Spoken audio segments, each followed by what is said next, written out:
दोस्तों, शेर और बाघ ये दोनों ऐसे जीव हैं जो बहुत दूर के करीबी प्रतिद्वंदी हैं। दूर के इसलिए क्योंकि दुनिया में कोई ऐसा जंगल या मैदान नहीं है जहां शेर और बाघ दोनों ही जानवर पाए जाते हों, और करीबी इसलिए क्योंकि अगर इनकी आमने सामने की लड़ाई हो तो लड़ाई बेहद ही रोमांचकारी होगी। शायद जीव जगत के बारे में हम सबके दिमाग में सबसे बड़ा प्रश्न यही है कि शेर और बाघ में कौन ज़्यादा ताकतवर और घातक है। और ये सवाल सिर्फ हमारे दिमाग में ही नहीं है, बल्कि ये एक ऐतिहासिक सवाल है जिसका उत्तर जानने के लिए प्राचीन रोम में बड़े पैमाने पर शेर और बाघों के मुकाबले करवाए जाते थे।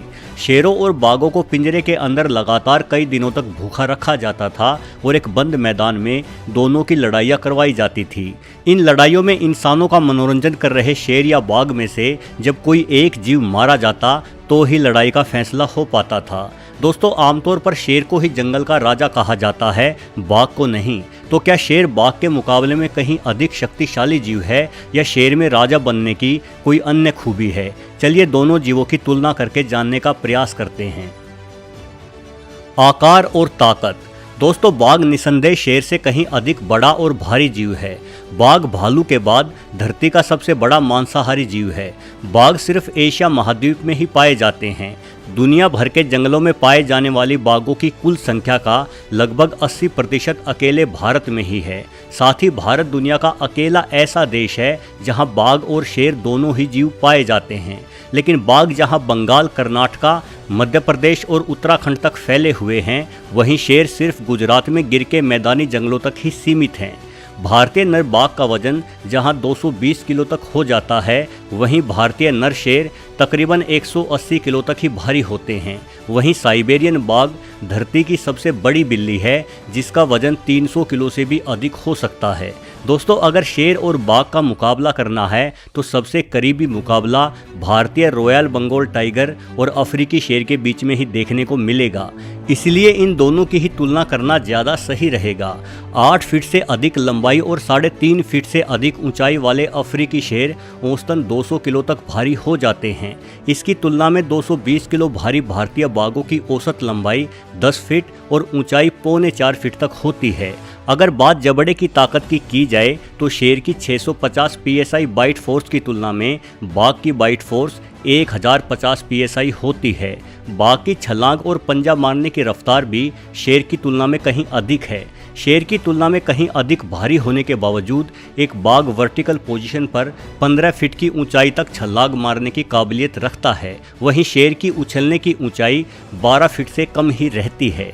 तुलना से साफ जाहिर है कि अगर बात ताकत और आकार की हो तो रॉयल बंगाल टाइगर अफ्रीकी शेर को चारों खाने चित कर देता है। रणनीति और हथियार।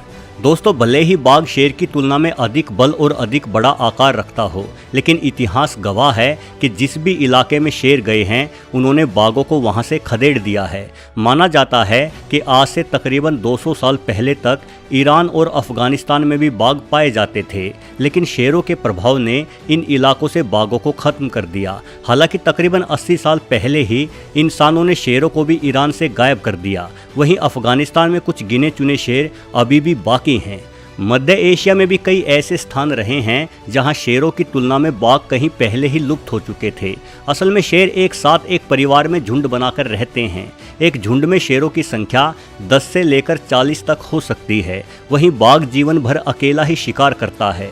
बाघों में सिर्फ नर और मादा संसर्ग करने हेतु कुछ दिनों तक ही साथ रहते हैं, यानी झुंड में रहने की रणनीति के कारण ही शेर अकेले बाघों पर हावी पड़ जाएंगे।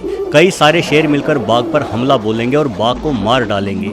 किंतु यदि अकेले शेर और अकेले बाघ का ही मुकाबला हो तो बाघ कहीं अधिक कुशल शिकारी साबित होगा, क्योंकि अकेले रहने की वजह से बाघ को अपने दम पर शिकार करने का ज़्यादा अनुभव होता है।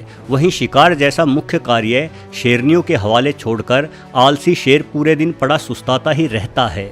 शेरों की पंजों की लंबाई 3 इंच तक होती है, वहीं बाघ के पंजे 4 इंच से भी अधिक लंबाई के हो जाते हैं। साथ ही बाघ का पंजा शेर के पंजे की तुलना में कहीं अधिक भारी और चौड़ा होता है। बाघ का पंजा 7 इंच तक चौड़ा हो जाता है। ये चौड़ाई हम इंसानों की हथेली की तुलना में 2 गुना अधिक है। जाहिर है कि बाघ के पंजों की मार शेर की तुलना में कहीं अधिक जोरदार रहेगी। सिर्फ यही नहीं, बाघ के दांतों की लंबाई भी शेर के दांतों से ज़्यादा होती है। यानी अगर अकेले बाघ और अकेले शेर का मुकाबला हो तो बाघ के पास अपने दुश्मन शेर का सामना करने के लिए कहीं अधिक घातक हथियार मौजूद होंगे। कुशलता और रक्षण। दोस्तों, बाघ शेर की तुलना में अधिक ताकतवर ही नहीं बल्कि अधिक बुद्धिमान भी होता है। बाघ का दिमाग शेर की तुलना में कोई 25% अधिक बड़ा होता है। बाघ और शेर दोनों ही जीव अपने शिकार की गर्दन पर हमला करके उसे मारते हैं, लेकिन इस मामले में शेर के पास एक बेहतरीन रक्षा प्रणाली है। दोनों बड़ी बिल्लियों में सिर्फ शेर की गर्दन के चारों तरफ ही घने बालों का गुच्छा पाया जाता है, जिसे अयाल कहते हैं। बालों का यह गुच्छा बाघ के पास नहीं होता। इन बालों के कारण ही बाघ को शेर की गर्दन तक पहुंचने के लिए कहीं अधिक मशक्कत करनी पड़ेगी। जहां तक कुशलता की बात है, निश्चित रूप से बाघ एक बेहतरीन शिकारी है। जमीन पर गतिमान होने के साथ ही बाघ बेहद अच्छे तैराक भी होते हैं। बाघों को पानी के अंदर से छोटे मगरमच्छों का शिकार करते हुए भी देखा जा सकता है, किंतु शेर की तुलना में बाघ जल्दी से अपने विरोधी के साथ जंग नहीं छेड़ता। चूँकि शेर एक झुंड में रहता है और शिकार करने का कार्य झुंड में शेरनियां ही करती हैं, इसलिए शेर को भली भांति पता है कि अगर लड़ाई के दौरान वो घायल भी हो गया तो भी शेर के खाने का काम चलता रहेगा। वहीं बाघ अकेला अपने दम पर शिकार करके खुद का पेट भरता है। बाघ को भी भली भांति एहसास होता है कि अगर लड़ाई के दौरान वो घायल हो गया तो बाघ शिकार नहीं कर पाएगा और भूखा मर जाएगा। इसलिए बाघ मजबूत प्रतिद्वंदी से भिड़ना ज़्यादा पसंद नहीं करता। शेर की गर्दन की आयाल और अपने दुश्मन से लड़ने की जिद ही उसे बाघ की तुलना में कहीं अधिक कुशलता, हिंसकता और बेहतरीन रक्षा प्रणाली प्रदान करती है। यानी कुल मिलाकर अगर हम शेर और बाघ की लड़ाई का नतीजा जानना चाहते हैं तो ये इस बात पर निर्भर